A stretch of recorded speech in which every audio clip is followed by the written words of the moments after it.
اعوذ باللہ من الشیطان الرجیم بسم اللہ الرحمن الرحیم السلام علیکم ورحمۃ اللہ وبرکاتہ. Dear student, I welcome you from PMS Mardan campus to the second topic of class 7th Islamiyat. Dear student, آپ اپنی کتاب میں صفحہ نمبر 5 نکالیں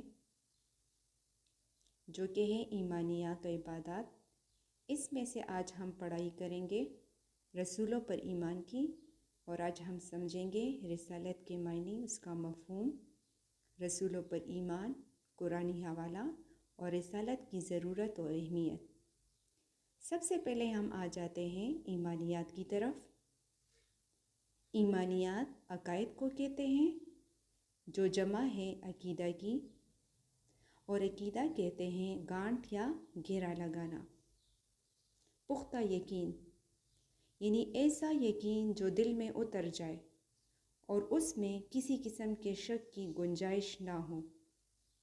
ایمان عقیدے کا دوسرا نام ہے، لیکن اس میں ایک لطیف فرق صرف یہ ہے کہ جو قرآن مجید اور رسول اللہ صلی اللہ علیہ وآلہ وسلم کی تعلیمات کے مطابق ہے وہ عقیدہ ایمان ہے، اور جو قرآن اور رسول اللہ صلی اللہ علیہ وآلہ وسلم کی تعلیمات کے مطابق نہیں ہے وہ عقیدہ تو ہے لیکن ایمان نہیں ہے. اب آپ اس کو کیسے سمجھیں گے؟ اس کے لیے میں آپ کو ایک مثال دے دیتی ہوں. فرض کرے دو آدمی ہیں ایکس اور وائی. اب ایکس کا عقیدہ ہے کہ اللہ ایک ہے اور وائی کا عقیدہ ہے کہ معبود ایک سے زیادہ ہیں. تو اب ہم ان دونوں کا عقیدہ قرآن مجید کی روشنی میں دیکھتے ہیں. قرآن مجید میں سورہ اخلاص میں اللہ تعالیٰ ارشاد فرماتا ہے قل هو اللہ احد، کہو کہ اللہ ایک ہے. تو اس کا مطلب ہے کہ ایکس کا عقیدہ قرآن کے مطابق ہے تو یہ عقیدہ ایمان ہے، جبکہ وائی کا عقیدہ قرآن کے مطابق نہیں ہے تو یہ عقیدہ تو ہے لیکن ایمان نہیں ہے. اسٹوڈنٹ، اس مثال کے ذریعے آپ عقیدہ اور ایمان کو بخوبی سمجھ چکے ہوں گے. اب ہم اسلام کے بنیادی عقائد کی طرف آ جاتے ہیں. جس طرح کے ایمان مفصل میں ہے آمنت باللہ و ملائکتہ و کتبہ و رسلہ والیوم الآخر والقدر خیرہ و شرہ من اللہ تعالی والبعث بعد الموت.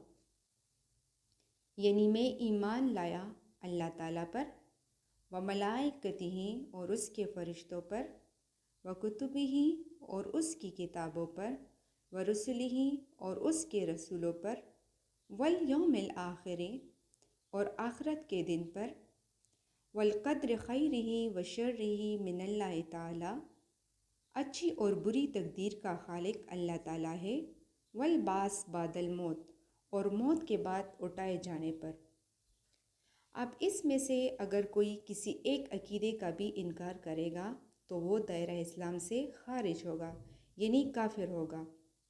اب ان بنیادی عقائد میں چوتھے نمبر پر جو عقیدہ ہے رسولوں پر ایمان، آج کا یہ ہمارا ٹاپک ہے.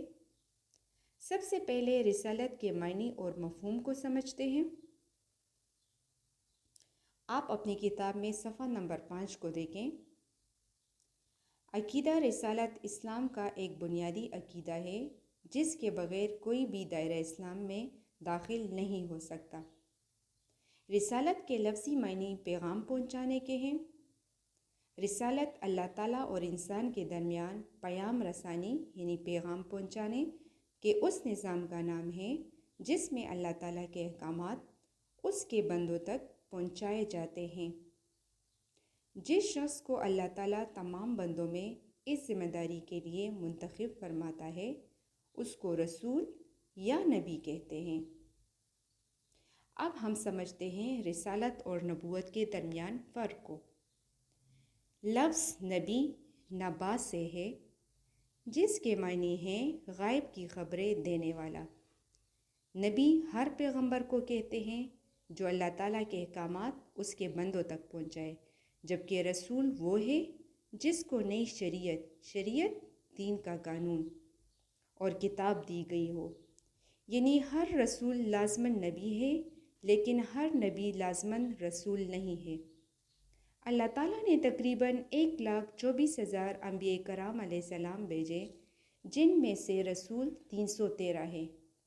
ان میں سے 4 رسولوں پر آسمانی کتابیں نازل ہوئیں جن کی تعداد 4 ہے، یعنی حضرت داؤد علیہ السلام پر زبور، حضرت موسیٰ علیہ السلام پر تورات، حضرت عیسیٰ علیہ السلام پر انجیل اور حضرت محمد صلی اللہ علیہ وآلہ وسلم پر قرآن مجید نازل فرمائی اور کچھ پر صحائف نازل کی۔ صحائف کی کل تعداد 104 ہے۔ انبیاء اور رسولوں پر اللہ تعالیٰ کی طرف سے وحی نازل کی جاتی ہے۔ وہ اپنے معاشرے کے صالح ترین، نیک اور متقی پرہیزگار انسان ہوتے ہیں، ہر قسم کے گناہوں اور لغزشوں سے معصوم اور محفوظ ہوتے ہیں، یعنی انبیاء کرام علیہ السلام اور رسول ہر قسم کی گناہوں، صغیرہ و کبیرہ گناہوں سے پاک ہوتے ہیں، نبوت سے پہلے بھی اور نبوت کے بعد بھی۔ انبیاء کرام علیہ السلام مخلوق میں سب سے زیادہ ذہین، صاحب علم اور اعلیٰ ہوتے ہیں، صورت، سیرت، علم اور عقل کے حوالے سے۔ اللہ تعالیٰ کی آیات انسانوں پر تلاوت کرتے ہیں اور ان کو کتاب و حکمت کی تعلیم دیتے ہیں، حکمت دانائی، اور ان کو روحانی اور جسمانی پاکیزگی کی تعلیم دے کر ان کو برائیوں سے پاک کرتے ہیں۔ اللہ تعالیٰ قرآن مجید کے سورہ آل عمران کی آیت نمبر 164 میں ارشاد فرماتا ہے، لَقَدْ مَنَّ اللَّهُ عَلَى الْمُؤْمِنِينَ إِذْ بَعَثَ فِيهِمْ رَسُولًا مِّنْ أَنفُسِهِمْ يَتْلُو عَلَيْهِمْ آيَاتِهِ وَيُزَكِّيهِمْ وَيُعَلِّمُهُمُ الْكِتَابَ وَالْحِكْمَةَ وَإِنْ كَانُوا مِنْ قَبْلُ لَفِي ضَلَالٍ مُبِينٍ۔